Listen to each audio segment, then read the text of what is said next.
Yon, good morning mga kamisteri. So, dito kami nag-stop over sa ano. Papunta na pala kami ng Malbar, Batangas. Today, Lunes. So far napakaluwag ng kalye kasi holiday pala, Ninoy Aquino Day. So, stop over kami dito sa Jollibee sa SLEX. Parting ano na ito, San Pedro. Yan. Alright, so parting Laguna na. Dito na kami nag-breakfast. So ako lumabas na muna ako ng kasi tapos na tayo. So coffee at burger lang ang kinain natin. So nag-shades ako mga kamisteri kasi masakit yung aking kanang mata. Medyo nagluluhan ng konti kasi nung mga couple of days na tamaan tayo ng batok maliit sa mata. So medyo namaga ng konti, pero so far okay naman na yun. Alright, so yun, ito Malbar, Batangas na uli. Alright, yun mga kamisteri. So dito na kami sa Malbar, Batangas. So maaga kami nakarating, before 8 nandito na kami kasi holiday ngayon, walang traffic. Sila nang magbakbak ng Kisame.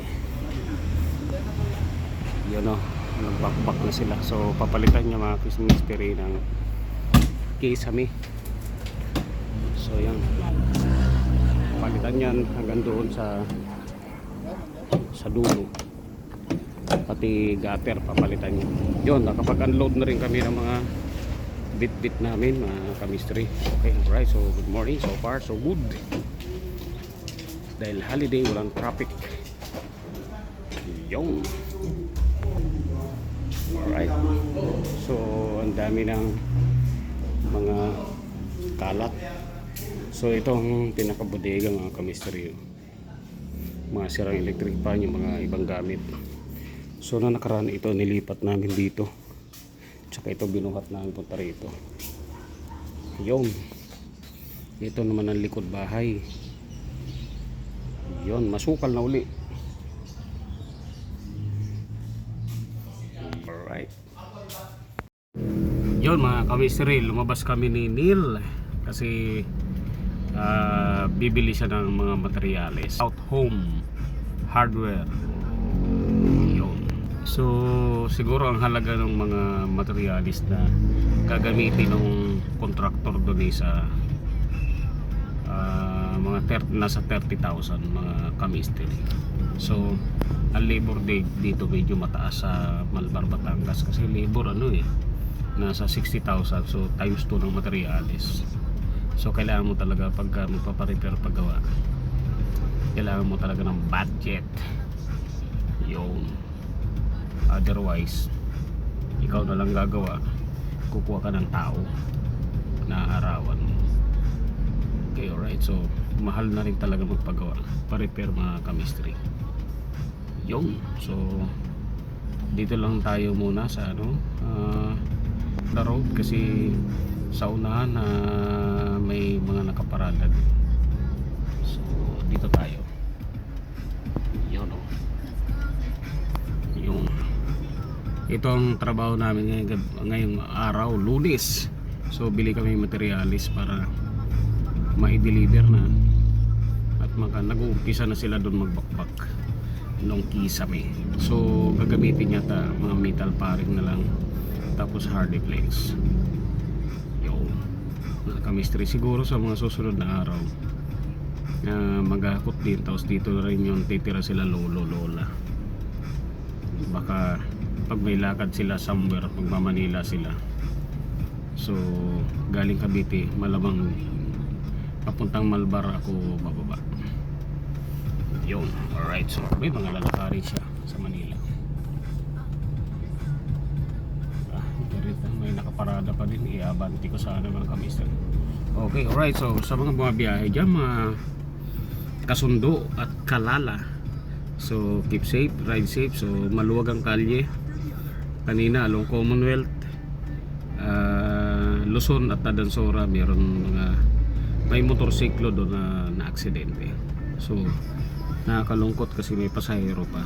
So mukhang injured sila at dahil di nakatayo, nakaupo pa doon sa gitna ng kalye. So ingat-ingat tayo mga ka-mystery, lalo na pagka ganito holiday, maluwag ang kalye. So hinay-hinay lang mga ka-mystery kasundo patakbo ng motor. So maging aware tayo sa mga kapwa natin motorista, ano tayo maging malumanay lang papatakbo kasi wala naman traffic gaano. So iwasan natin ang pagmamadali masyado. Kung may pupuntahan tayo, maglagay tayo ng enough na oras para hindi tayo nagmamadali mga ka-mystery, kasi yun ang kadalasan ng ng aksidente, yung nagmamadali. Ako ganun din experience ko.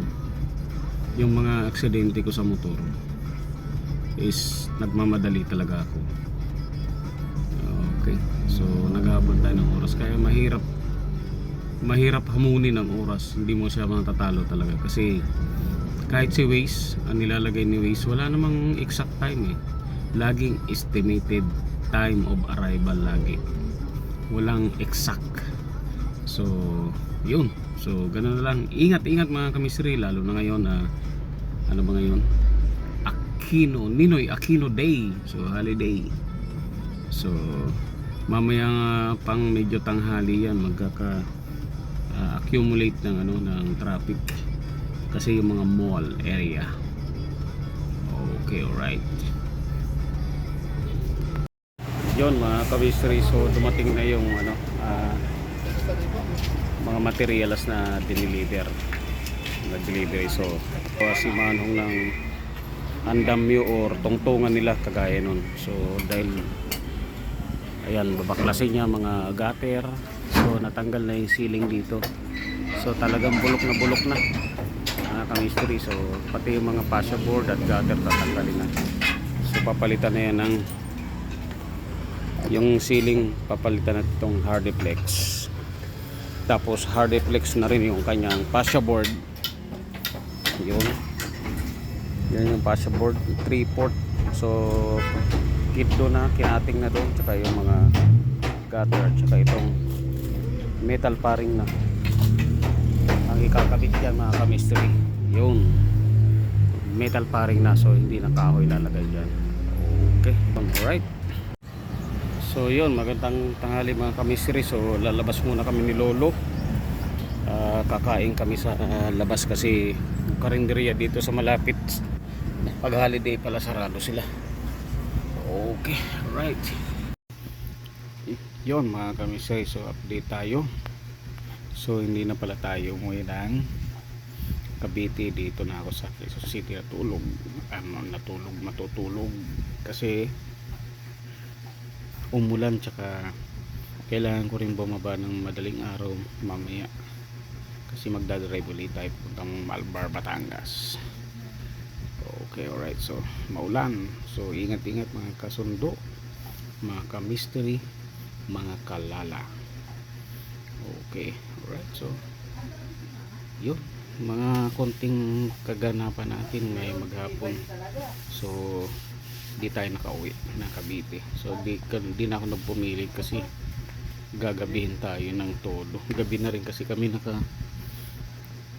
balik ng QC, alas 7 ng hapon. So 13 martes pa tayo. So 2 to 3 hours ang trip, ang biyahe natin. So alas 10 na rin tayo makakarating doon.